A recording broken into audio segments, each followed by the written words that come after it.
Hey Hello. everybody, welcome back. Fingering the Pulse with Obscure Reference. We've got a litany of trailers to get through, by which I mean four. Or, Patrick, Or four. or Patrick, you want to go ahead and set why did us you go up to this Goofy? first Why clip? is that where you went? well, Well, I'm feeling a little yucky today. it's a me, Mario. Woohoo. Yuck, I did not yuck, like that. yuck, yuck, yuck. All right, I think we can quit now. I think we've done it. I that's think it. that was it. That I'm was not it. sure that we have done Listen, it. Are you sure? if we gotta, if we're on a time limit tonight, let's get rolling here on the ball. Patrick, set us up the All right. first clip. Patrick, So take the this. ball. All right, Patrick, Patrick, eat the your turn. ball. Patrick, it's your turn to eat the ball. All right. So this first one was a little teaser that dropped this morning. It's for a movie called Poor Things. It's being directed by a fellow by the name of Yorgos Lanthimos. I think I'm pronouncing that correctly. Probably not. But he's done some other well critically acclaimed movies like The Lobster, Killing of a Sacred Deer, and The Favorite. So he's big Oscar-winning guy, and I just thought I'd throw this in there just to see what this is about. I haven't seen any of his movies, so I'm Oh, you're kind some of curious. sort of big Oscar-winning man, huh? Let me show you. Let me show him. Let's show me my Well, moves. I'm seeing Emma Stone with dark hair, so I'm already skeptical. Strike number one. Well, Oh, oh, Oh, good lord. I'm intrigued. Some kind of Wes Anderson fella. yeah. Oh, I am finding being alive fascinating.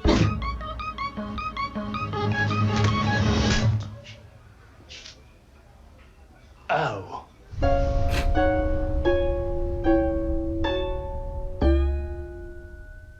okay. Okay, I think that looks pretty.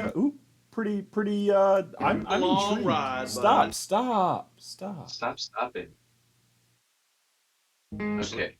Okay, Can you not? we can't not. We have to.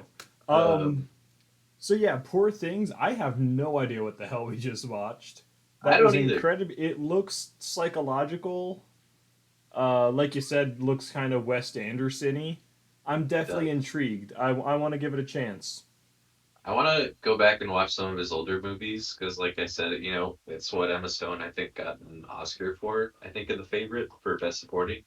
Now, But if I had to say one thing, dark-haired Emma Stone. It seems like they've made the right choice. Like if they're just gonna Ugh, build the movie around Emma Stone has dyed her hair, I think that's quality content right there. that's entertainment right I there. disagree. Yeah. Well, you're colorblind, so I am colorblind, but also she's too pale for that dark hair. A little bit. We're racist. all thinking it. We're all thinking it. I don't think that's how that works, but Dark We're all hair is a thinking. race. no, yeah, that's too close to Wes Anderson. I would need without more information, just based on that, I probably wouldn't see it. Yeah, fair I enough. like. I can't tell if it was a comedy or like a drama or what, but it looks Uh, good at whatever it's doing. well, just off of what I know about this fella Yorgos, is that he does a little bit of both. Like The Favorite's like high royalty British, royal drama or whatever, but it's like mostly dramatic, but there's little beats of comedy here and there. So I mean, probably it did both. end with Emma Stone riding a fish, so there's gonna have Happens to to the be. best of us. Oh, hold on. We have a late. Uh, Patrick, are you googling Emma Stone riding a fish? no, I have that in my head. You don't. He doesn't have to Google it. It's in front of Yeah. him. Sorry, sorry, sorry. There might be a new Spider-Verse trailer. Do we want to drop that in? I think since we're on a time limit, I'm gonna say no. That's kind of lame. We've already discussed Spider Verse. I want to watch this new trailer. The I first was one hoping you sucked. The wouldn't feel. second one's gonna suck too. He's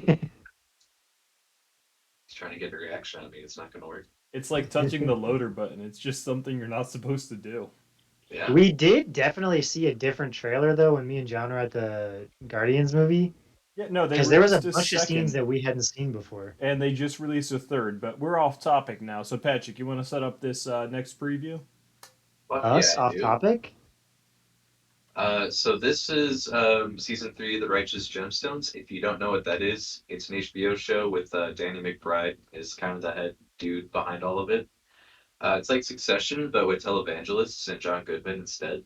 And it's fucking funny as heck, and I can't take it at all seriously. And it's just like this group of televangelists that are like rich and super like influential within the Christian right wing kind of stuff, and it's just kind of fun because they're all idiots, but yet they have a stupid amount of influence and power, and it's just them kind of trying to look after themselves, but also their family. So it's a lot like Succession in that manner, but it's kind of fucking stacked cast because you got like Danny McBride, you have that one guy from Pitch Perfect, you have John Goodman, you That got one guy. yeah Badger, I Dude, he's forget part the of the actor name. stacked cast. Yeah, you got It's so stacked you can't even name him. Walton Goggins, you got Eric Andre, you got This ain't no short stack. no. I think it was Joe Jonas was in the last season, but only for like a cameo. It was very funny. But I anyway, thought he was off it's having a bizarre adventure.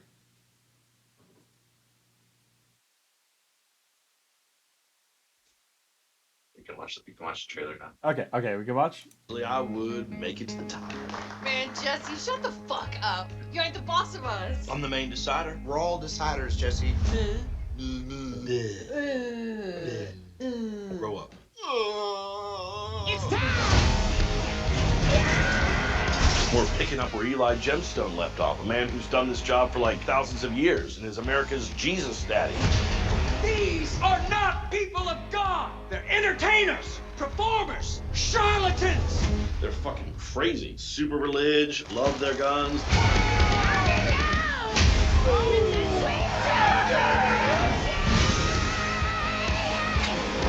One of our largest benefactors is the party. You gotta give us another shot. Won't you battle for me? Fucking Simpkins. I'll drive on behalf of my family. Ew, Ow, what are you doing? Ow, Hold your Jesse. hands and just let it happen. Oh. Let it happen, fuckers. Ugh, On behalf of my family, I will drive too. dude, it's so awkward.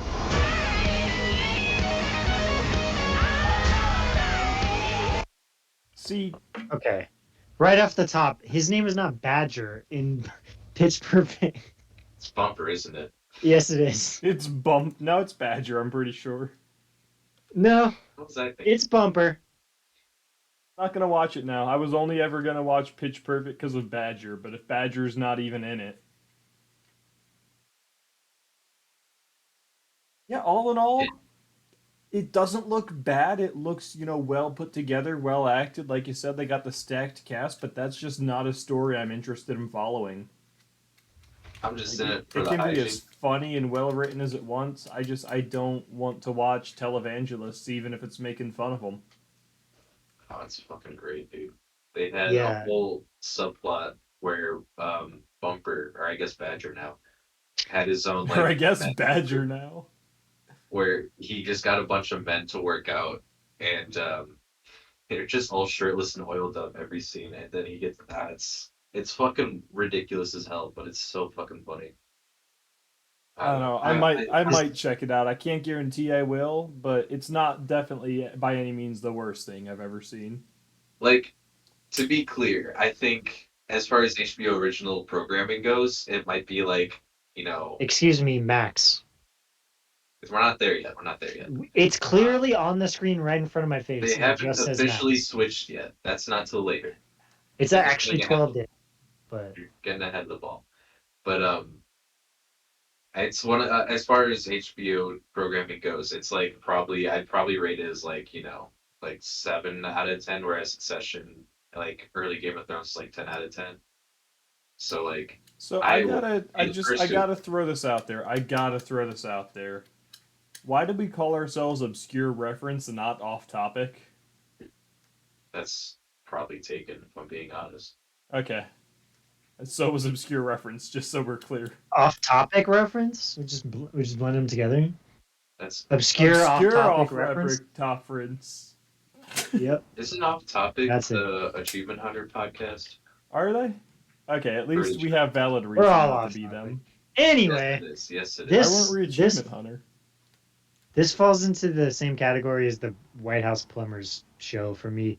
I don't find like where they take history and then make a joke out of it all that funny. And I know it's not like strictly history, but that kind of thing just isn't big on my list of things that I want to watch. See, like Yeah. White House Plumbers, I'm into, I'm loving, but this just I don't know. It feels kind of like punching down, where nobody besides the people who are under the spell of the televangelists like really have any credibility. Like they don't think much of televangelists, and I just don't like punching down while I'm watching TV. You know. Well, it's punching up because they have an incredible amount of power and influence. I won't deny that, First- but you know, the rest of the world Second- already they have power, but they're stupid, and I get that's what the show is, but I just don't want to watch But- that. How It's does that also- differ from White House Plumbers? Yeah, you know what? Question. Because those guys were like factually proven wrong, and this is like it's making fun of them, yes, but it's historically accurate. They're not just saying, "Oh, these guys were a bunch of morons." Like factually, yes, they like look at these ridiculous events that took place and shook the nation to its core. It was headed up by just these bozos. I like it because it's based in fact. If this show was based in fact and there were literally televangelists as stupid as these people who got away with it and did these events, I think I'd have more of an interest in it. It's all right. They do some wild shit. There's no way it's true. But Yeah, no, like I'm not saying it's bad. I like facts if I'm gonna punch down. Really Nice. prove to Right, someone I'm really. superior to them. I'm not gonna delve too far into this because it's off-topic, obscure reference, but Mhm. I would push back on saying that the way the White House Plumbers wants to frame that is factual. Not that there aren't facts involved, but I don't think it's much like all of these in this category where they push the limit of what the facts actually are for the joke. Oh, I Yes, don't it's deny that. I correct. definitely feel like at least to some degree that's going to be going on. But that's a discussion for another day. Patrick, cue us up this next one. I was watching the Spider-Verse trailer. This is the Meg Watching 2. the Spider-Verse trailer. I want to watch it and you won't let me, so you're gonna Sucks have to to be deal with you. it. That's factual. This is Watch the that Meg show. 2. I watched the Patrick show. This is Meg 2. If you know what the first one is, it's Jason Statham. And he goes like, is that a fucking megalodon? And that's the movie. They're underwater, they fight a megalodon. In this one, I don't know what happens. Because I I, bet They're you above anything it's a water, and they bigger fight a megalodon. megalodon. I saw The only clip I saw was literally just someone surfing and then the biggest fucking shark of all time coming out of the water. That was on TikTok. That's all I've seen. Okay, All I've seen I is gotta the point out fucking- megalodons were not as massive as these movies are claiming. Like even a little. Oh, They were just large Just sharks. shut up and have fun for once. Oh I my also God. I gotta point out, Who's like the- as little like substance is in this movie. This trailer's 3 minutes long. We're gonna watch the entire movie right now. Yeah, All 90% of the lines will be in this trailer. probably. 90% of that 90% is gonna be megalodon. It's a megalodon. Oh my god, it's Jurassic Park 2. I swear to God, if they try and sell me insurance, I'm gonna freak. Or is that 3? Is it 3 where the little girl gets eaten? That's 2, and she doesn't. That's 2. It's two.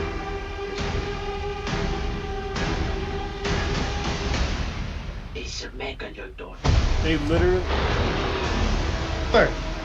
Please tell me we're gonna have a megalodon fight a T-Rex, because you know megalodon's known for coming into shallow ass water.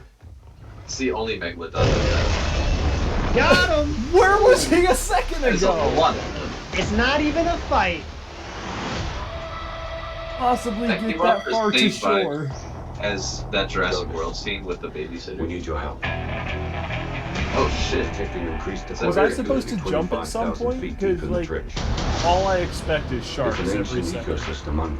Statham went back underwater after getting trapped with a megalodon. Is that fucking... Do they have super suits? Or are they gonna fight the megalodon? Just a little bit. Yeah. Oh my god, it's Pacific Rim 3. See? I was gonna say it. We were all thinking it. Damn, making it, dude. Oh. Ooh, Barracuda. Okay, wait, you went off on your own underwater hunting for a megalodon? That's Yes. the biggest Meg I've ever seen. Here it comes. Biggest Meg anyone's ever seen. It's the only, as far as I know. Quite possibly the second, but yes, 6 people have seen one.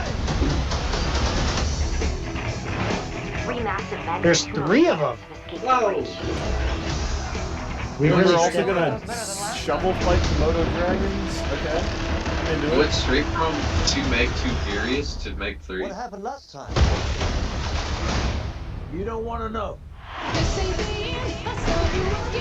Go! We've never seen this before. They hunted and cracked. I think this is a good use of Barracuda, though. I agree. You can relax. This place, Meg-proof. I mean, Janice was always afraid of this. Don't I was say also that. thinking, Yeah. Oh, I wonder if it's actually gonna be negative. Is that the Kraken? Is the Kraken attacking helicopters? This is literally like the Godzilla universe of sea creatures. When are we gonna get Kong X Meg? When is Kong X Meg gonna happen? I'm The just Trench surprised is we're getting a Pacific Rim second 3. Megalodon. Why are we getting a second to Meg, you know? That's weird. For real, Well, like, it let's look does at the just box seem to office be of the happening. Meg. Yeah. That's the real answer to this. So I what's want the to know box who went to go Meg see it, though. Like, box from day office. one, it was just shitty Jaws. Holy It was shit! just Take Jaws it if it's without look- worse. Hold on, no. Without looking, give me a guess at what you think the box office for the Meg 1 was. I already looked. There's no Okay, way okay. they could afford to make a second one. I'm sorry. That's 800 insane. million. $530 million they made on this Damn. movie. On a How much did budget it cost to of make? 178 mil. That's fucking ridiculous. That is, first of all, why did It they spend was just 178 shitty million on that? Jaws! But wow, Blows my mind. Blows Well, my mind. fair enough. I mean, if you're gonna make that much money, Yeah, no, they probably like- made $150 million on that movie. So fair enough. Goes Make to another you. one. You got 500 people paid you $500 million to do that. So good job. You know, congratulations. First one has fucking what's his nuts from The Office, Dwight. Is Dwight the one that's Jim? What's his nuts? Is Dwight the one Yeah. that's Pam? No, he's And Ruby Rose. It's a snap cast. And Cliff Curtis. Ruby Rose is not a great actor. I can't No. say I have any intention of going to see that or even watching it later. Oh, well, But I think damn we if it need to. didn't. I think we need to review that movie. All 3 of us go into it without having seen the Meg, and we'll do a review. without Just seeing how the Meg. ridiculous this is. Okay. As long as it's understood that I have no intention of liking this a little. If they surprise this me, is- I will eat my own shoe. Have This is fun. purely to have fun with the ridiculousness of this movie. Obviously. Side note, yeah, I saw this clip of, I don't know if it's a movie coming out or if it came out in the past, that is literally, like, you know how there is Sharknado? Yeah. It's like zombie, like, wave. It's literally a giant, like, tsunami wave that has a bunch of living zombies in it. And it's these guys on a boat trying to outrun this wave. I don't know. How is that It a was- movie? Oh, that was hilarious. I don't know if That's someone a was spoofing scene. Sharknado or if that was an actual thing, but if that's a real thing, I need to see it because that is absurd. That is extremely absurd. God. That's amazing though. Things happen. That's factual. Man, I can't believe people make money doing that. People eat that shit up. People know how to But have yeah, fun. I'll be alright? honest. I didn't expect dinosaurs. I didn't expect Kraken. Expected a lot of shark. Looks just as campy as any other shark movie. That's all I have to say. As a Dumb as hell. megalodon. It's a megalodon. It Oh looks my dumb as God. hell. Jason Statham's in it. That movie came out in 2019. It is Yeah. literally called Zombie Tidal Wave. What? Oh, I thought you were talking about Meg 1. Man, that's what a clever name. Oh my God. Was it a sci-fi original? What was Did it? the zombies cause the tidal wave, or did they just happen to get swept up in a tidal wave? It says a fisherman contends with an ocean-borne outbreak that threatens his seaside island community. Okay, oh, it's an ocean-borne outbreak. Okay, how many Oh my people God, it's could from the possibly have director been of at that Sharknado. one I section was of the just about to ocean? say that. I was just about to say that. 2019. Yeah, he did Oh all the Sharknadoes. my Good God. Lord. How did he crank out a Sharknado once a year? That's fucking nuts. Dude, they cranked out Lord of the Rings in once a year. It's not true. They worked on those for a lot longer than that, and then they Oh filmed yeah, them no, back to but back. it was boom, boom, boom, boom, boom, boom for all three. It was just boom. In release order, sure, but they filmed them back to back. I don't know if that's true. That is true. That doesn't That's sound 100% right. true. I think. No. that's Anyway, incorrect. Zombie Tidal Wave is definitely a better movie than all of the Lord of the Rings, so who cares? It was the biggest risk. What was it? New Line or Warner Brothers took when he's like, "Let me film this entire fucking trilogy with in one go." And I'm like, "Shit, okay," and then it worked out. It did. That's actually a very good story. Anyway, next trailer. Patrick, I can't even pronounce this one. Tell me about how on. radical. The most niche of all. The most niche of all, Christopher Nolan, an indie director, coming at you live with a new Oppenheimer trailer. I Oppenheimer. really don't need to see more for this movie. I'm gonna see it after I see Barbie. Whatever. This dropped on a Sunday morning. I'm like, that's weird. Let's just put it in the docket, I guess. Dude, here goes the docket. I We'll guess. just roll it, I guess.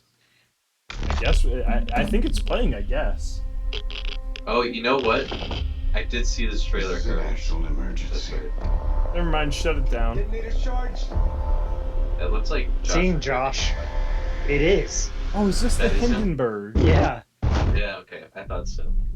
I'm used to It's being super like a weird to YouTube see him in a Christopher Nolan movie. I'm used to being a Batman. In the YouTuber. race against the Nazis. He was almost Batman, too. Yeah, they made him Scarecrow, though. If the Nazis have a bomb. It's a good Scarecrow. Do you know We have a he used 12-month head his start. test footage 18. as Batman? How did you possibly to, know that? Like, show the directors he'd make a good Scarecrow. We've got one hope. It's a true All story. America's industrial might and scientific innovation connected here. Secret laboratory. Keep everyone there until it's dark. Let's go recruit some scientists. You. Matt Damon with a mustache? Build a Not town, good. build it I fast. can't see Matt Everybody Damon looks in, better like, with a Scientists bring their mustache. families, we'll Factual. never get the best. I can't Incorrect. see Matt Damon in like army stressed out here and like let's go kill some Nazis. And I know that's not him. That's Brad Pitt. But still. Why? Why? I want to see the crossover Because this is the episodes most between important this thing and that ever Asteroid happened in the City. history of the world. Oh my god, that's a poor Einstein. He really does look like Brad Pitt from Inglourious Basterds, so it's not crazy, right? Yeah, he does. So we think there's a chance that when we push that button, we destroy the world. Chances are near zero. Near zero. What do you want from theory alone? Zero would be nice.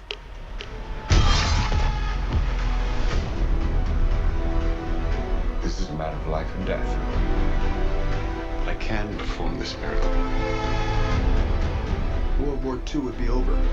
Our boys would come home. That's happening, isn't it? The world will remember this day. Our work here will ensure a peace mankind has never seen.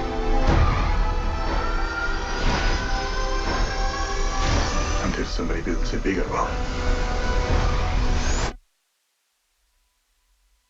You are the man who gave them the power to destroy themselves. And the world is not prepared. I didn't even know she was in this. Is that Robert Downey Jr.? Hold on. Yeah. Playing an old man? Yeah. Hey. Stand there.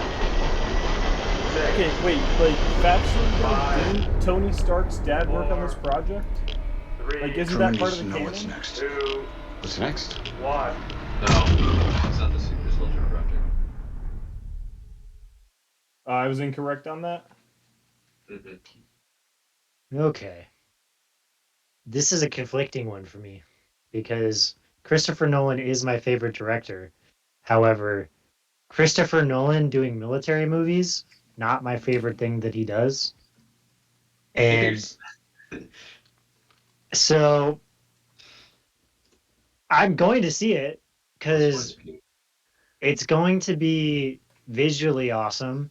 And I think there's an interesting perspective to be had with Oppenheimer's opinion post detonation of the bomb. However, I don't care so much about Oppenheimer actually building the bomb, but they would never make this movie without doing that part of it because it's the action of what making a movie like this. So fair enough, you have to deal with it. The second half of that trailer was more interesting than the first half to me.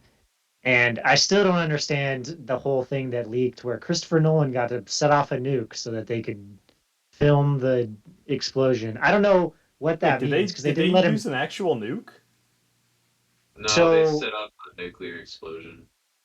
They didn't actually. I That's forget so the exact metal. wording they used. He's So a very practical guy. I'm not sure how to put those together in my brain that you set off a nuclear explosion but not a nuke. I don't know. They obviously didn't let him set off something that's radioactive, but I'm just saying, like, I don't understand how you put that together in my brain without understanding more about it. But it's one of those things that's going to end up like that scene in The Lord of the Rings where he kicks the helmet and everyone's like, "Did you know that he broke his foot?" And that's how this scene is going to be, but for this movie. It's already like that for Interstellar, where it's like, you know, that cornfield's actual corn, and he sold it for a profit. Wow. It's like no one cares. Nothing My more favorite interesting part of than that- corn facts. My favorite part about that is the whole thing where they're like, yeah, and he's like, I want to burn down the actual corn. And they're like, I don't think you understand. This corn is living. Like, it won't set on fire. And he's like, I don't give a fuck. Do it. One of my favorite things about that, I was listening to, I think it was the Funhouse podcast. Someone from Rooster Teeth put a fake fact on IMDb saying that the corn was actually fake corn. It was like some polyethylene substance, and it's one of the most liked fun facts under Interstellar right now on IMDb. I do think there's an interesting. The more that this James Gunn now falls into this category, but it's interesting these certain directors who are just like 80% of every cast I have is just going to be the same people that I work with over and over again, and it's like these theater groups that pop up where it's like you do all these different theater performances, just like the same group of actors, but on a much larger scale. Yeah. And I don't know how I feel about it. I mean, it's good and bad. I think sometimes it can be trying to fit a square peg into a round hole, and sometimes it works really well. And you never really know until you get into the situation whether or not it will or won't work. I don't see Matt Damon as a military person, so that's hard for me. Not that he's like big Christopher Nolan, he's kind of on the edge, but I'm definitely looking forward to interesting. this. It, like you said, it's going to be interesting knowing like the effects the project had on the world, knowing the consequences of nuclear weaponry, but at the same time, like watching this story before they know all this, watching how it actually came down, it's definitely going to make and lead to some interesting discussions on the matter. But it looks amazing. That looks stunning. Of all the trailers we've watched tonight, I think that's the one I'm most hyped for. I'm most hyped for Zombie Tidal Wave.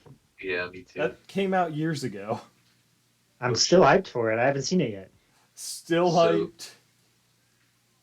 I saw a really funny comment on this because, well, not because, but the comment was, since most of this movie is just talking, it's going to be really awful watching it in a theater because Christopher Nolan doesn't know how to mix his audio. And I just it got a chuckle out of me. But all I'm saying is, let's get like how the Social Network was so good because it was David Fincher and Aaron Sorkin, like one who's like visually minded and one who's like writing minded, let's just put Aaron Sorkin with Christopher Nolan and see what fucking happens. Seriously. That would be like high likelihood that'd be my favorite movie of all time. Like, I'm not a huge Nolan guy. I love the Dark Knight trilogy, but I've been meaning to dive into his work and stuff. But I'm definitely planning on seeing this, but I do have to stress that I will see it only after I've seen Barbie because they come out the same day. Just Let's go just from one watch them theater back to to the back. next. Also, That'd because I make know for an Christopher Nolan. interesting fingering the pulse. I know Christopher Nolan is a stickler for like presentation and stuff. So you can tell just because they're presenting it in like 65 millimeter and like what was that the only special format? But there's like some special film that they filmed this on. So I'm gonna see if I can't find like a theater to watch that in because I am also a snob like that kind of. Yes, thankfully I will have moved toward near a big city, so I will Yeah. have access to theaters that might actually have it. Well, it pissed me off because I was here where I'm at currently when the Hateful Eight dropped, and Quentin Tarantino did the same thing where he dropped that in 50 millimeter film, and there wasn't a theater within like a 50-mile radius of where I lived at the time, and I couldn't see it in Damn. 50 mil.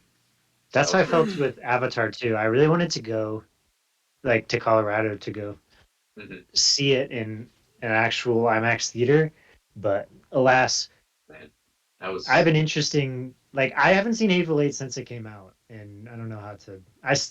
I walked out of that movie being like I don't know how to feel about that movie, and then still to this day I don't know how to feel about that movie. first time I watched it was with a buddy of ours, and we started the movie at like 12 at night. That's like a 2.5, 3 hour movie. So I was falling asleep by the end of it. I'm like, let's just Oh, stop. We'll finish it later. I don't well, care. and historic. I mean, the funniest part about that is he built the fucking like mid break right into the middle of that movie because it was so long when he said it when they was in theaters. Yeah, they did. There was an intermission. You're right. Yeah. I Yeah, wish movies could do which that is more often. wild. I fucking miss intermissions. So I'll There watch should be like like a vote button like in the theater. yes, It's like everyone can just vote. Like, do we need an intermission real quick? It just give comes them up the on option. screen. Want to take a fiver?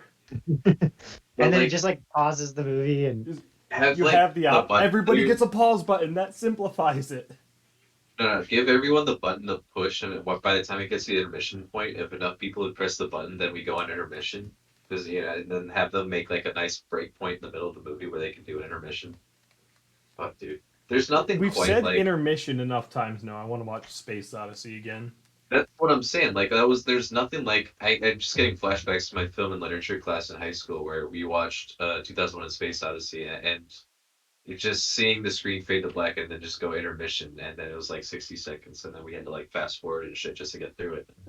I miss that stuff, even though I was never really alive when that happened. Even though I You know, wasn't really alive then, just only kinda. only slightly. But yeah, Oppenheimer looks fun. Yeah, no, all in all, I'm definitely gonna go see that. After But Barbie, right? I, well, I plan to we'll watch see them what the side show by side. times are. Oh no, after Barbie, right? What I've been really had to talk about though is Visions. Real quick, before we switch off, I did see a fun little tweet that said that the lead actor in Oppenheimer, Cillian Murphy, and then Ryan Gosling in Barbie have both said that their respective scripts are some of the best they've ever read. So take that Wow, as you will. that's neat. No. That's so cool. Like good. I'm not convinced that Ryan Gosling is that smart of an individual, so No, I'm he's a telling Ryan driver. Gosling you said that. I understand. I understand the movies he's been in. He was also in The Gray Man. He's in Blade Runner 2049. All right. Yeah, that was not a good movie. What? Fuck off. Fuck off. It was a great movie. I think Austin just says things to hurt our feelings sometimes. I do think that, so. but this in this case is actually truthful. I did not like that movie. All right. I That also movie didn't doesn't think like Blade you. Runner the original was like I thought it was a good movie, but I didn't think it was as transformative as people make it out to be. I mean, really like of the time, obviously saw it decades after it came out. But right. No, I like the original. he also Final it's cut. one of those one with like the 50 different cuts, and I'm like, I don't know, dude. I was gonna say there's like 2 cuts you need to watch. I just picked up not just it was a few months ago a final cut of the movie that like Ridley Scott went back and like did one more cut of it, and it's like I his don't. true vision apparently. So I had actually read the book before. Yeah, isn't it like a short story or something? No, well, it's an actual book. The one do whatever dream of electric sheets. Electric Sheep I had to Oh, Dream. is read that it what for it's a based college off of? class. Yeah. Yeah, I had to read Oh. it for college, and so I don't understand like the ending to that movie that everyone talks when they have their whole scene on the the roof. I don't actually think it pulls the whole movie together in the way that a lot of people think it does. I don't. It didn't really. It wasn't the ending that I thought that movie would have, and that's what kind of lost me at the end. Gotcha. I need to go back and watch it. I do really like that movie. I like both of them a lot. Both really good. Anyway, let's move on after Alrighty, that. now let's talk about the anime. I thought it was Well, I good. actually I have a thought on that. I have seen 2.5 episodes. I finally Alright. finished all 9. What was the first episode? Remind me. First Volume episode 2, was excuse Sith. you, excuse you. Your The excuse. first episode, the first episode was the one where it was all in white, and then they were playing mostly with the color palette, That's where she right, and was that's the one battling with the like the Sith. really beautiful paintbrush lightsabers. It Yeah, was Sith, and it was animated by the. I wrote it down. It's I want to say it's a Spanish studio, El The Guidi. yeah. the Irish I really one like I that really one. liked. The French one I really liked. Uh, there was a Yeah, Middle Eastern one that definitely had some merit to it towards the end, like episode 7 or 8. do we want to go episode by episode, just briefly give our thoughts? Yeah, just can you remind me what they are? I don't remember the Yeah, order. no, I've got a list right here. I wrote notes down. Nice. I thought of the three that I watched, the first one was the best. Uh, Yeah, of the I first 3 for I sure. Oh, okay. I really liked the use. So when I first saw it, the like in the beginning, the all white palette was kind of Mm-hmm. annoying to me, and Yep. then as it got built into the story, it was much better. The only scene I never quite understood was the one when she first starts the Sith show up, and then it goes from weird dream white world to normal Yeah, colored sand world, and then it went to the like dark Sith world, and I was like, I don't understand why it went to normal there. That was the only part of it that didn't quite, I couldn't quite fit into the rest of the Hmm. story. But the use of the changing of the colors in the background to highlight the battle of uh, the light and the dark, I thought was really clever. See, my I only like real issue with it was the message at the end about like, oh, I can choose my own destiny or I can paint whatever I want, whatever the key takeaway was. I was like, yeah, that message has been said, 1,000 I don't times even think now. that was the message. No, like she looks at the camera, and I know it's not actually looking at the camera, but like they're getting in the ship to fly away, and she's like, "Come on, we can choose our own thing or go paint with our own colors." I forget what she said, but it was just Yeah, she so definitely says it, and it's generic of a cheesy. message. the My second big, half of the but message. what I think the main message that, like, the whole that it built to was the part where she was coming to that there's light and dark in everyone, Yeah, and you have to, there's a balance to be had. I think that's the real part of the message that's actually useful in the context of what they're See, and trying to that's portray with one art. message I hate about Star Wars, is that there's light and dark in everyone, which in and of itself is a good message. But then in every single property, like especially go through the visions, a lot of them have the message of there's a balance between light and dark. But the Jedi that's are the good fair. guys and the Sith are the bad guys every time. There's never any like Sith who are good guys and wanting to bring balance. Like it's Well, just this good first and one is evil, about but a you need both of them. But one of them's definitely evil. this first one's about a Sith, though. No, like I'm just saying. They're both, the first two are. I'm not True. Yeah. saying they don't like have that message, but these are Sith who are no longer Sith and then being hunted by the bad Sith. Like I I think Like, I think it's it's a really good prominent I because mean, it is message, the main it's but thing of Star Ahsoka, but Wars. for the dark side. listen, I never liked it, and then especially in the last one, they frame it as like the Kyber crystals are corrupted, and now they bleed blood red, and that's how you know they've been tainted by the evil of the Sith. But I'm Or like, not there. every other message has been there's a balance of good and evil. That's just a personal issue I have. We can Why? all in all, I This really isn't. did enjoy the first one. That's like most. This is an interesting tangent that you're going to put us on now, because my big gripe with Star Wars for a long time has been that I think there's a much more interesting story to be had in the Star Wars universe than they're willing to have. Because I actually think that the way that Star Wars was set up could have been a really great way to dissect religion in the world. And they're unwilling to go there, especially now that it's become a Disney property.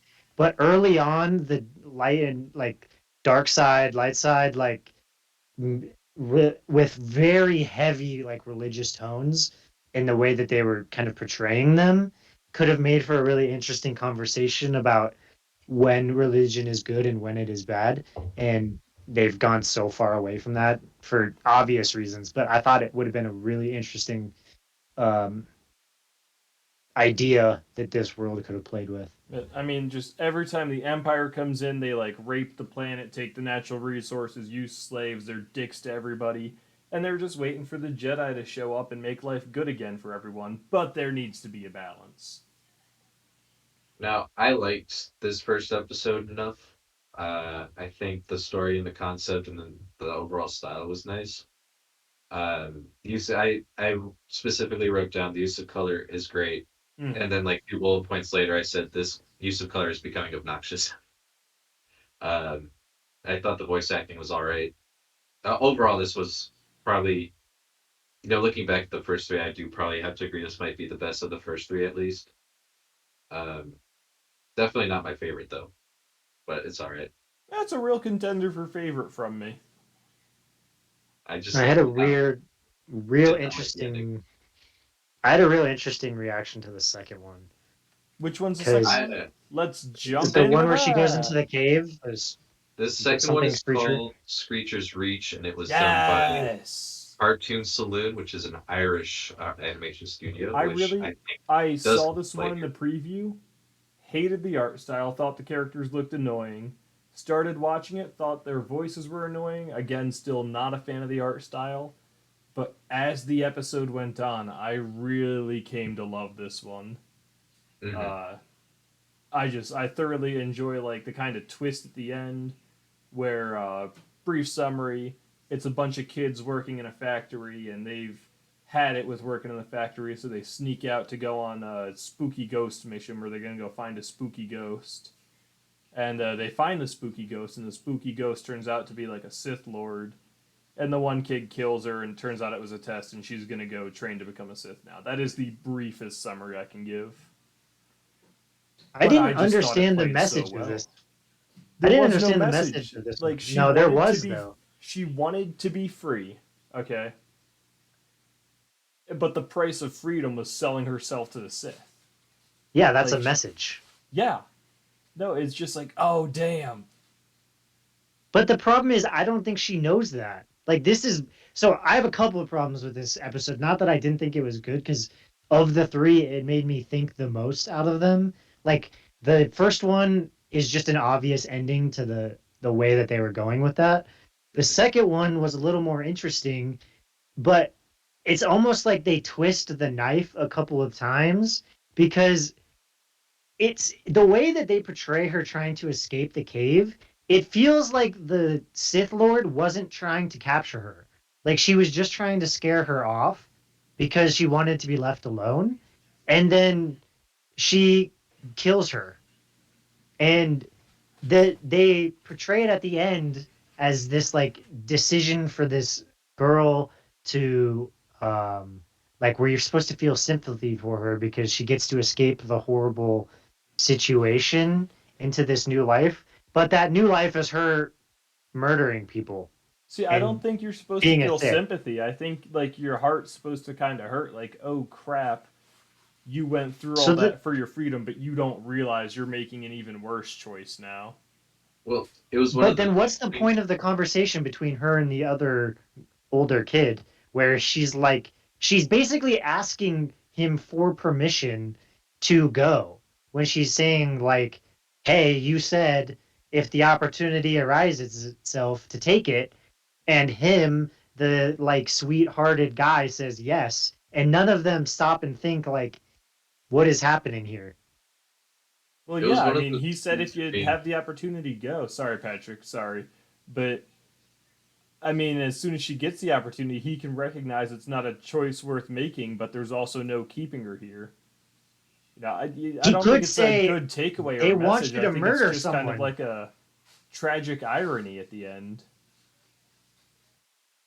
I mean, that's what Uh, it ultimately headed up to for me because you see her look at this medallion the entire episode, and then you see, then they all get stuck in the cave and everyone else escapes, but she's like, "I'll stay back, you all go." You're like, well, that's kind of odd, but she's probably looking for her destiny. Whatever. This is Star Wars. Things happen in caves. Things Um, happen in caves. and then you get to the part where the ghost gets trapped under the rock, and you're like, okay, well, she can just leave now. And then she kills the ghost, and it's like, oh no, something's not right here.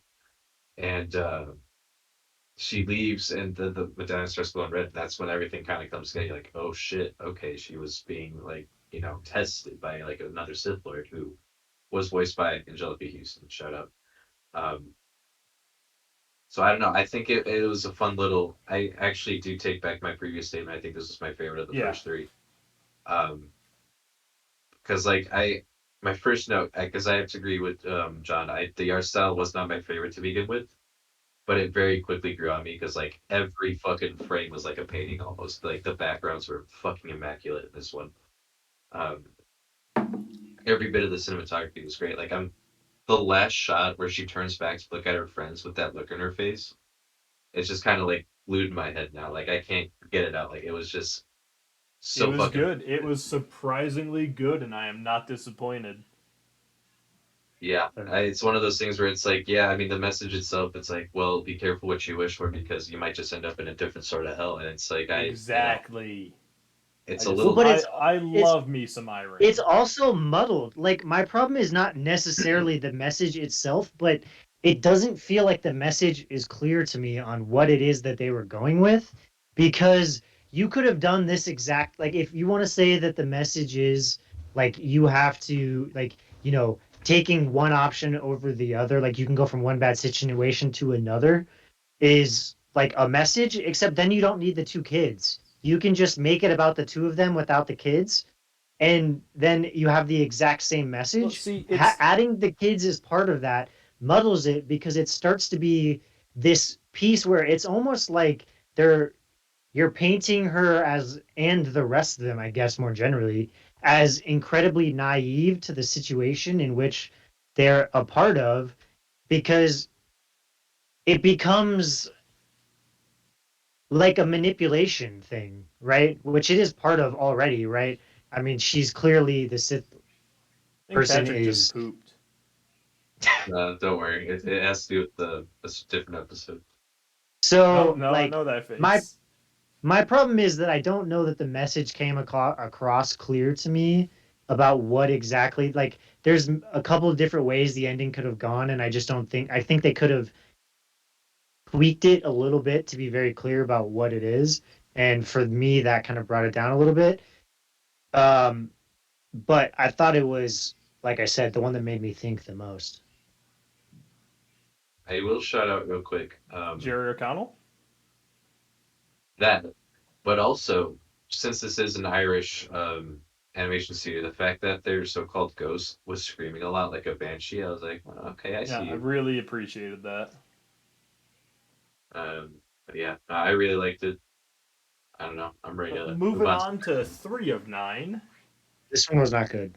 Yes, I agree. This one was called In the Stars, and it was done by Punk Robot, and I gotta find where they're from. I I mean, do not. I remember this one. I liked this one. I did not love this one. It's from Chile. They're Chile, sorry. Oh. Yeah, I'd say probably of the 9 in season 2, it might be the weakest one. But I still don't necessarily think it was bad. You know? I I have I found it thought just the boring. art style was a little out there. my thing with the art style is I really love like stop motion claymation kind of thing, like a Studio Leica project. But this was like they also had particle effects and like different special effects that It didn't didn't mix blend. well with it. It did not No. blend. It's kind of like that trailer Wish we watched, where we're like the Yeah. background doesn't match the characters. It was a lot like that. This was worse than that, honestly. But I wouldn't go that far, but it was not good. it was pretty bad for me. I didn't appreciate it, but I will say, I did not like when they stopped in the what was the middle or was it the beginning of the short where they just laid out like 5 minutes of exposition. Oh, I couldn't. That's what bored me is I the was so whole scene where they're like, let's just draw the entire Mhm. backstory. I was like, I can't do it. This is boring. You Like ditched this is a the 20-minute you movie already or met. a 20-minute clip, and I'm like already bored. I'm like, Yeah, and that's hard. Like I can yeah. like something that short, I can really just be like, I can get through this. But I was just like, this is the most like not interesting like No, piece to me. you'll hear And then me I was say like, all right, I was like, at that point, I was like, all right, I'm not really into this. I'm just gonna go to bed. this isn't Yeah, the last time I say this. I got bored during this. Anyway, it was probably the worst one. Again, I didn't hate it, but I don't have too much to say in defense of it. they did another note I made when when they destroyed the supports on that water thing and they dumped all the clean water into the contaminated water. I'm like, what the fuck were they thinking? They have no clean water. What was the idea I here? didn't even put two and two together on that. Oh, it bugged me so much. It took me out so bad. Oh, jeez. I don't even understand the like Sith are ecological nightmares like Right. storyline Mm. because It like happens so think about often. but think about Coruscant. Like that's got to be just an absolute fucking wasteland of a planet It's because in of one how giant city. ginormous metropolitan city that is. Like it's not like the Republic was exactly nature lovers. No, Like this is futuristic sci-fi with huge cities. They're all ecological nightmares. Right. Yes. Agree. I just thought it was weird too. Once they destroyed that base, that everything on the planet suddenly became nice and pleasant looking. The sky cleared immediately. They saw the stars. Or I didn't like this one. God, if one more thing becomes a star in anything, I'm gonna scream. I'm gonna punch like a baby, but like lightly, so they don't cry. But like lightly. All right. I don't think we have too many in-depth thoughts on this one, so let's just move on to 4. Yeah, I really like this one. This one is "I Am Your Mother," and it was done by Aardman Animation, which I you take might. it back. This is my least favorite one. This one, the Aardman does Wallace and Gromit. This might be my favorite one. This one was I so was fucking so effective. bored through the whole thing. I This thought the one, plot was basic and just the characters were flat. I hated it. I really disliked this one, and I wanted to like it because I freaking love Wallace and Gromit. Was not a how much fan. Wallace and Gromit have you seen? Let's I've the only one coming to mind at the moment is Were Rabbit, Uh-huh. but man, I don't You're a watch it big fan. regularly. You're Okay, a I'm a fan. fake fan, sure. Fake fan's still some kind of fan.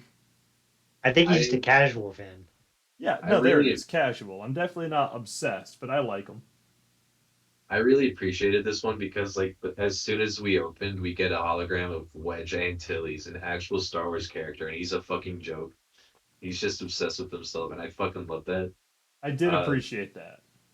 I will say all the malfunctioning machinery in their house really gave me Wallace and Gromit vibes because that's just their vibe. Um, and a little fun fact: there's a robot cooker from the Wallace and Gromit short, A Grand Day Out, that has a little cameo in this short, so I thought that was fun. Um, there was some like I'll agree, it's mostly a lighthearted comedic bit, and I don't think all the jokes hit. But the one that really got me was when the baby Wookiee got control of the Wookiee ship, and they're just like all screaming and flailing their arms like there's Mhm. nothing they can do. That got a chuckle out of me. See, I was Um, confused as to why they're having a race like through downtown and people are crashing into actual buildings, and I'm like, you have an entire desert over there. Why are you just like crashing into skyscrapers? that's less fun. Is the answer really? Um, but I liked this one was like 13 minutes long, and I think they used every minute pretty effectively. Um, I think they're able to kind of like and it is like a basic like character arc plot between the daughter and the mother, but like they also contrast it with like the main rival and her mother, and I appreciated that. I just there's a lot of fun little Star Wars references to like the franchise as a whole, and there's a heartfelt story at the center of it. And it's Artman. I like Artman's style, so I there was enough for me to enjoy, and it was like start done. I'm like that was really fun. That was very an effective use of my time. See, it was like 13 minutes long, and I think its saving grace is that it wasn't a second longer. It was quick in out, but like you said, the rival daughter and her mother are just unhappy and secretly like hate each other. And if you're not a winner, I don't love you. I'm like, yep, because competitive families just hate each other, and your family that's broken because your mom's embarrassing is actually the right way because you actually have love deep down. Like, it's just such a contrived plot. It's been done 100 times. They, the mom literally like crashes the racing event, and then they let her enter that heat unannounced. The plot felt a little forced. The character development felt a little flat. I did not want to watch this one again. All right, do we want to move on to the next I one? I don't think we're gonna change opinions. So yeah. No, probably not. So this one, the next one is Journey to the Dark Head, which got a chuckle out of me when I saw it pop up. Now I This one's literally done. watched this one today, but remind me. So this one's done by Studio Mir. It is a South Korean animation studio, and they did a lot of the work behind Legend of Korra and some Boondocks and That's what it looks like. It looks like freaking Korra.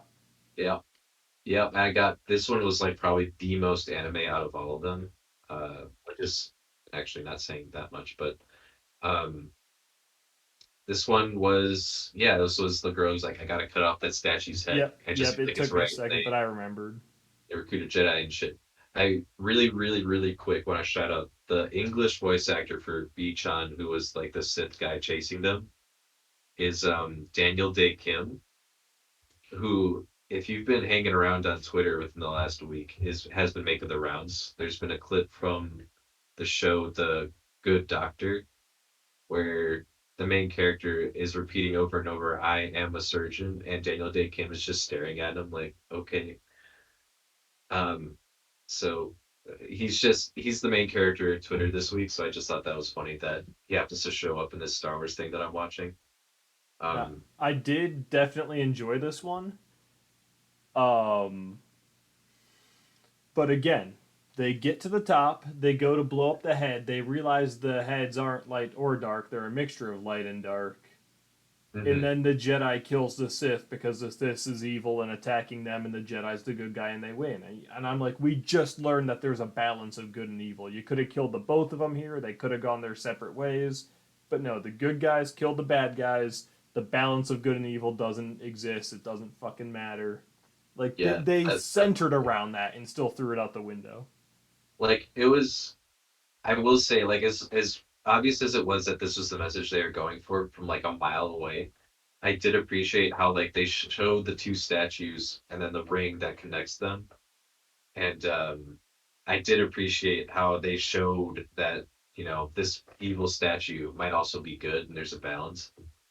So I think the way they showed it was effective, but I do agree that when the Jedi killed the Sith guy and he didn't get punished for that, I thought that was a little weird. Right, the key takeaway was there's a balance, but we can do it without them. We can just be And you could balanced on our own. make the argument that like since he killed the Jedi's master, that that's the balance, but I don't buy that. That's kind of No. weak. I All think in all, I the did enjoy this one. The message, I think, like fell flat for that reason, but yeah it was still beautiful. It was entertaining. The characters played well off each other. I just think the message wasn't there. yeah I kind of zoned out. This one was a little long for my liking.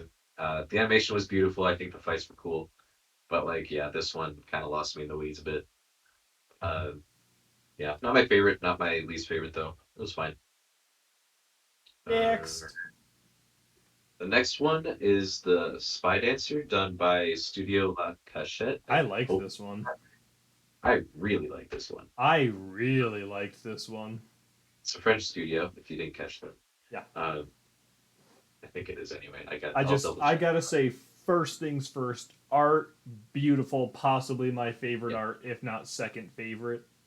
this It one's French. looked phenomenal. The characters were vibrant. The twist with the villain, I did not only not see coming, but it hit like a brick. So, I long story short, it's a lady who owns her own like burlesque bar kind of thing. It's a classy affair, but they do dances and shows. They serve liquor, and it's like they're rebel 50s sympathizers. era. It's like a 50s era kind of like I don't want to say Art Deco because that's not correct, but it was like Uh, 50s era like European French like very grand everyone's in Euro. performances, but Yeah, so they're spying for the rebels. They've invited a bunch of Imperial soldiers over. They're putting tracking devices on them.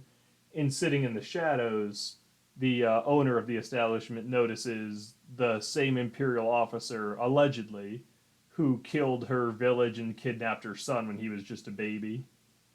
And through it, we finally get to see him come out of the shadows and realize it's not that Imperial officer.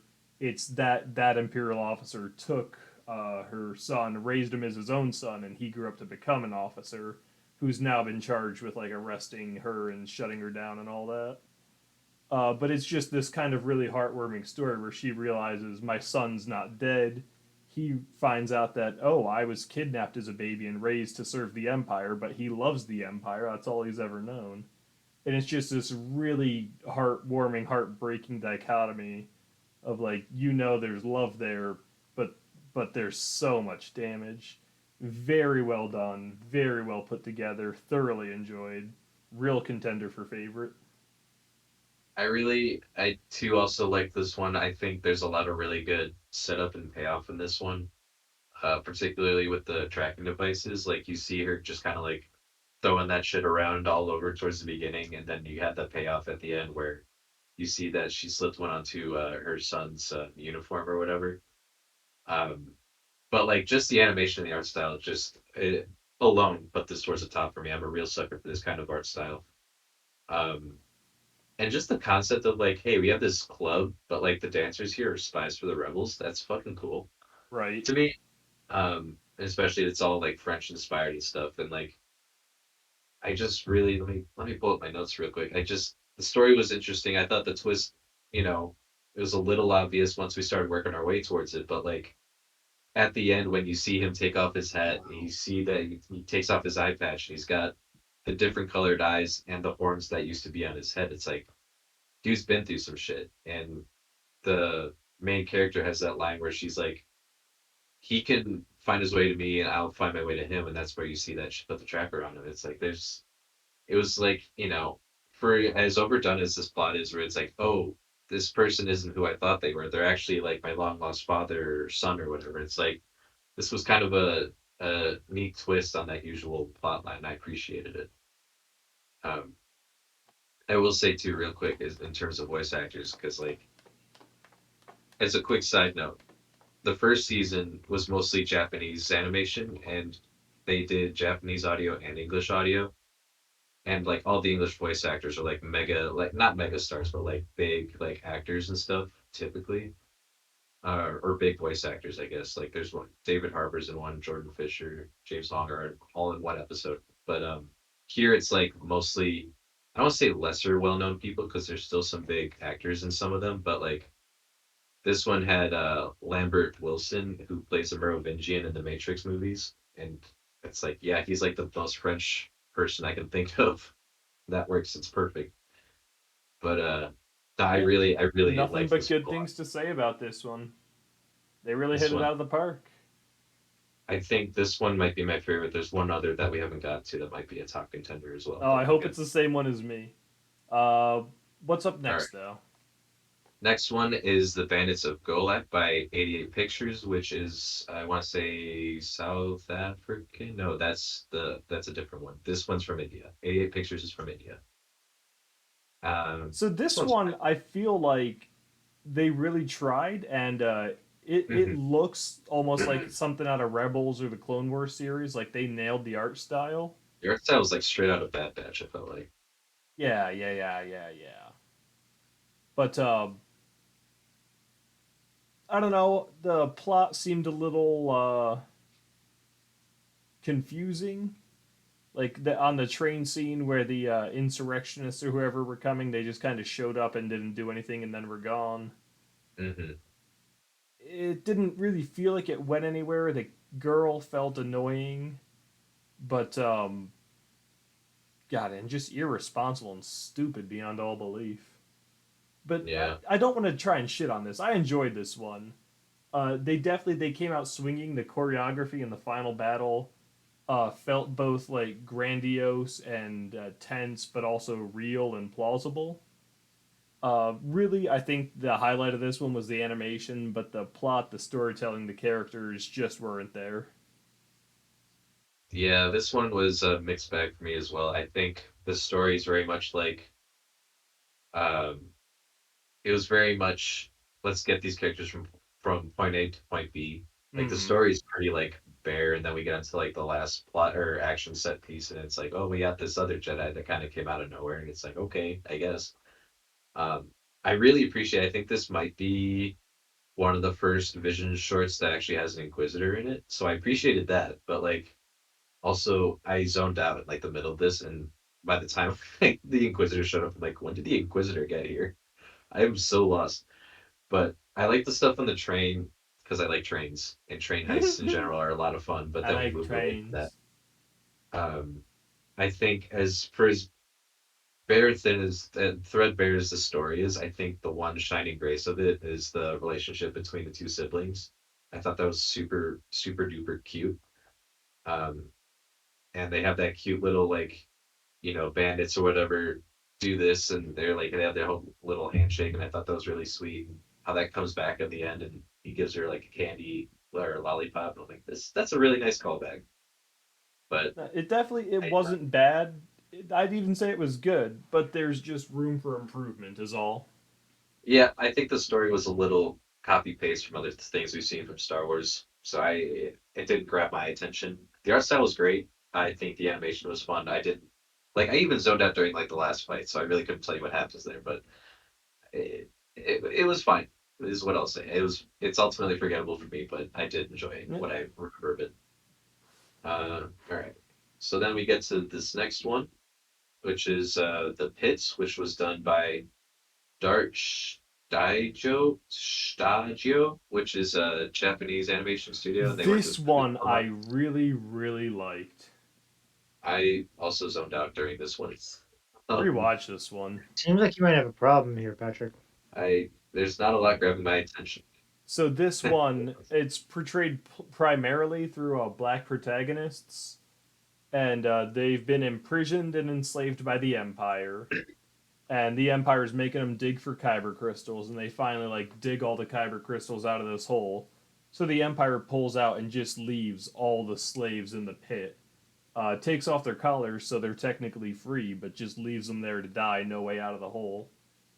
Uh, God, and it's just the story of how they get out and don't lose hope.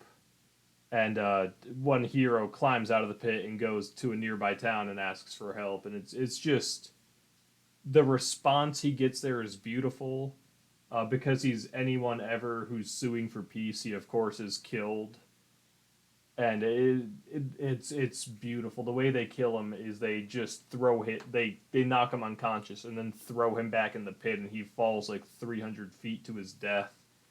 And just all the other slaves have to gather and watch the corpse of their hero fall, and they of course use it as a rallying point. No big action scenes, no grandioser message than freedom is worth dying for. And there's good in everyone, but my god, this was a good one. I really, really enjoyed this one. Yeah, they lost my attention. It's like I don't know. There wasn't the art style was neat, but it was like outside of the storm. I really like the way the stormtroopers looked in this one, but like none of the actual like other character designs really grabbed me at all. Yeah, no, the Um, art, it wasn't bad, but it was a little generic. and No, like there was nothing really to impress there, but it served its point.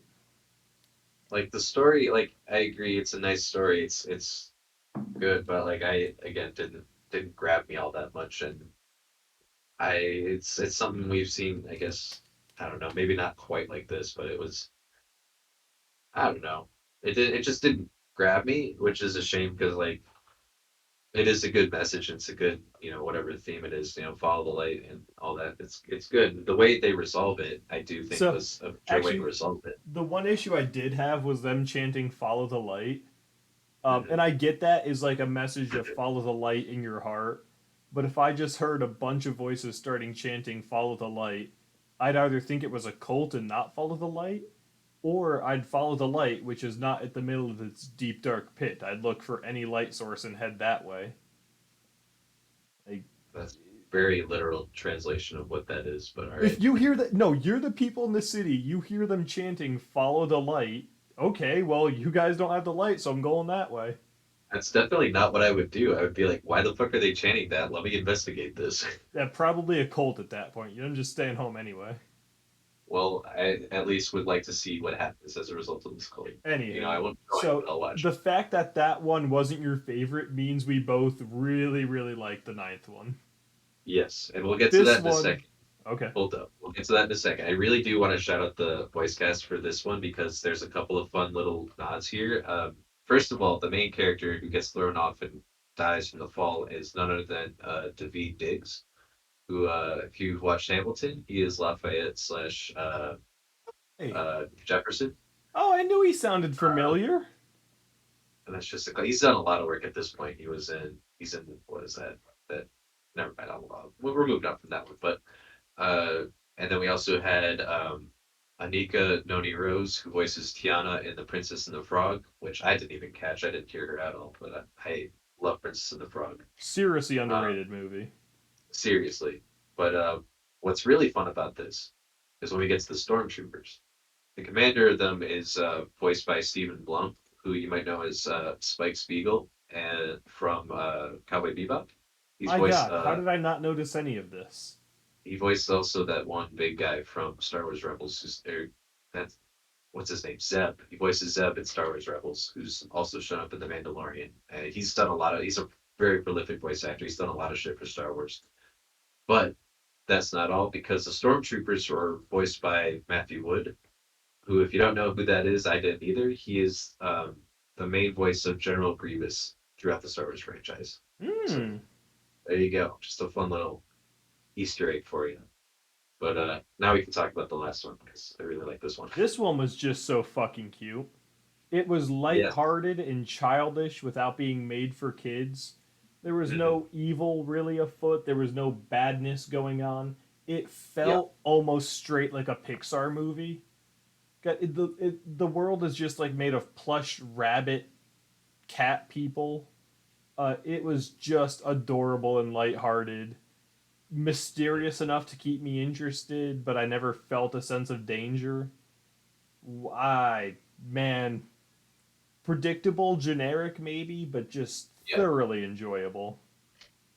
I cut it close to the wire when I started watching this one because it was already like close to the time we were gonna start streaming. But I'm like, I want to watch Yeah, I this. watched And this like an hour ago.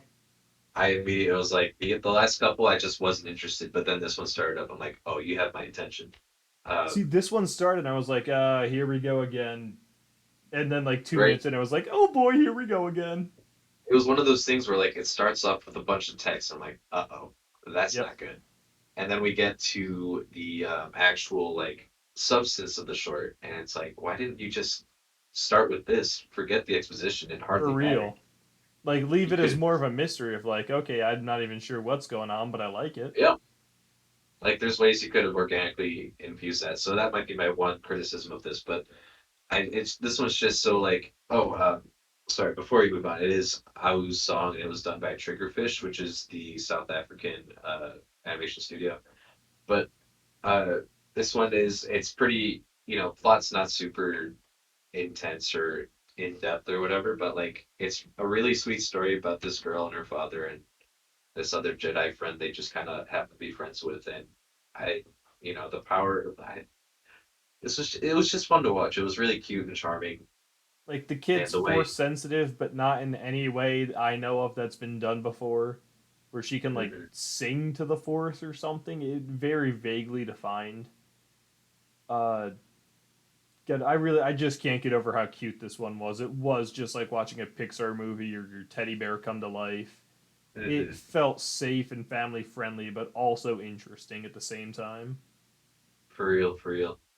But like, yeah, no, it was a good short. It was, I don't have a whole lot to say other than it was cute, and story's not, like I said, pretty basic, but like the way it all kind of wraps up, and the daughter is saying goodbye to her dad, and I'm like, I'm not crying, but I'm like, this is really sweet and kind of heartbreaking, but also like they'll see each other again. Like nothing but good vibes from this episode for me. Now, just for the sake of time, I think there's a pretty good place to call this one. But this has been Fingering the Pulse. We had a lot of fun going over everything that's dropped this week in recent releases in terms of TV.